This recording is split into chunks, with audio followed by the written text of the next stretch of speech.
السلام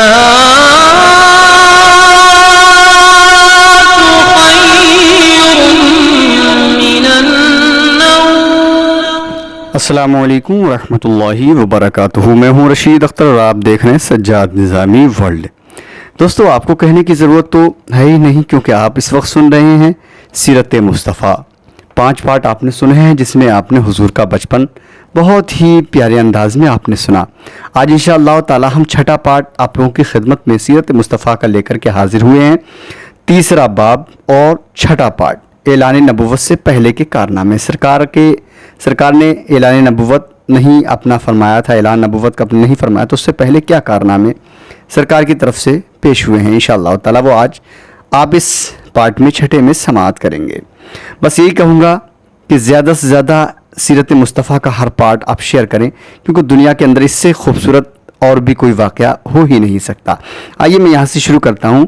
اس سے پہلے تھوڑی سی گزارش ہے, میرے چینل پر نئے چینل کو سبسکرائب کر لیں, بیل آئیکن کو آن کر لیں ایسی ویڈیو سب سے پہلے دیکھنے کے لیے, کیونکہ آپ سب کو معلوم ہے سجاد نظامی ورلڈ پہ واقعات اور سیرت مصطفیٰ اور حدیثوں کی روشنی میں بہت پیارے پیارے واقعات آپ کو سننے کو ملتے ہیں.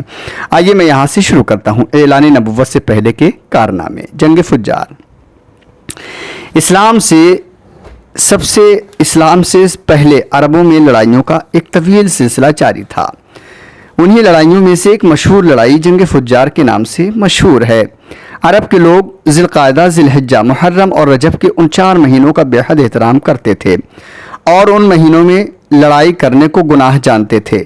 یہاں تک کہ عام طور پر ان مہینوں میں لوگ تلواروں کو نیام میں رکھ دیتے تھے اور نیزوں کی برچھیاں اتار لیتے تھے, مگر اس کے باوجود کبھی کبھی کچھ ایسے ہنگامی حالات درپیش ہو گئے کہ مجبوراً ان مہینوں میں بھی لڑائیاں کرنی پڑی. تو ان لڑائیوں کو اہل عرب حروب فجار, گناہ کی لڑائیاں کہتے تھے. سب سے آخری جنگ فجار جو قریش اور قیس کے قبیلوں کے درمیان ہوئی, اس وقت حضور صلی اللہ علیہ وسلم کی عمر شریف 20 برس کی تھی. چونکہ قریش اس جنگ میں حق پر تھے, اس لیے ابو طالب وغیرہ اپنے چچاؤں کے ساتھ آپ نے بھی اس جنگ میں شرکت فرمائی, مگر کسی پر ہتھیار نہیں اٹھایا. سرکاری دو عالم صلی اللہ علیہ وسلم نے صرف اتنا ہی کیا کہ اپنے چچاؤں کو تیر اٹھا کر دیتے رہے. اس لڑائی میں پہلے قیس پھر قریش غالب آئے اور آخرکار صلح پر اس لڑائی کا خاتمہ ہو گیا. سیرت ابن ہشام جلد 2 صفحہ نمبر 186 پر یہ حوالے آپ کو مل جائیں گے. آگے بڑھتے ہیں دوستو. روز کی لڑائیوں سے عرب کے سینکڑوں گھرانے برباد ہو گئے تھے. ہر طرف بدامنی اور آئے دن کی لوٹ مار سے ملک کا امن و امان غارت ہو چکا تھا. کوئی شخص اپنی جان و مال کو محفوظ نہیں سمجھتا تھا. نہ دن کو چین نہ رات کو آرام. اس وحشتناک صورتحال سے تنگ آ کر کچھ صلح پسند لوگوں نے جنگ فجار کے خاتمے کے بعد ایک اصلاحی تحریک چلائی. چنانچہ بنو ہاشم, بنو زہرہ, بنو اسد وغیرہ قبائل قریش کے بڑے بڑے سرداران عبداللہ بن جدعان کے مکان پر جمع ہوئے اور حضور صلی اللہ علیہ وسلم کے چچا زبیر بن عبد المطلب نے یہ تجویز پیش کی کہ موجودہ حالات کو سدھارنے کے لیے کوئی معاہدہ کرنا چاہیے. چنانچہ خاندان قریش کے سرداروں نے بقائے باہم کے اصول پر جیو اور جینے دو کے قسم کا ایک معاہدہ کیا اور حلف اٹھا کر عہد کیا کہ ہم لوگ ملک سے بے امنی دور کریں گے. نمبر 2, مسافروں کی حفاظت کریں گے. نمبر 3, غریبوں کی امداد کرتے رہیں گے. نمبر 4, مظلوم کی حمایت کریں گے. نمبر 5, کسی ظالم یا غاصب کو مکہ میں نہیں رہنے دیں گے. اس معاہدہ میں حضور اقدس صلی اللہ علیہ وسلم بھی شریک ہوئے اور آپ کو یہ معاہدہ اس قدر عزیز تھا کہ اعلان نبوت کے بعد آپ فرمایا کرتے تھے کہ اس معاہدہ سے مجھے اتنی خوشی ہوئی کہ اگر اس معاہدہ کے بدلے میں کوئی مجھے سرخ رنگ کے اونٹ بھی دیتا تو مجھے اتنی خوشی نہیں ہوتی. اور آج اسلام میں بھی اگر کوئی مظلوم یا آل حلف الفضول کہہ کر مجھے مدد کے لیے پکارے تو میں اس کے مدد کے لیے تیار رہوں گا. اس تاریخی معاہدہ کو حلف الفضول اس لیے کہتے ہیں کہ قریش کے اس معاہدہ سے بہت پہلے مکہ میں قبیلہ جرہم کے سرداروں کے درمیان بھی بالکل ایسا ہی ایک معاہدہ ہوا تھا. اور چونکہ قبیلہ جرہم کے وہ لوگ جو اس معاہدے کے محرک تھے ان سب لوگوں کا نام فضل تھا،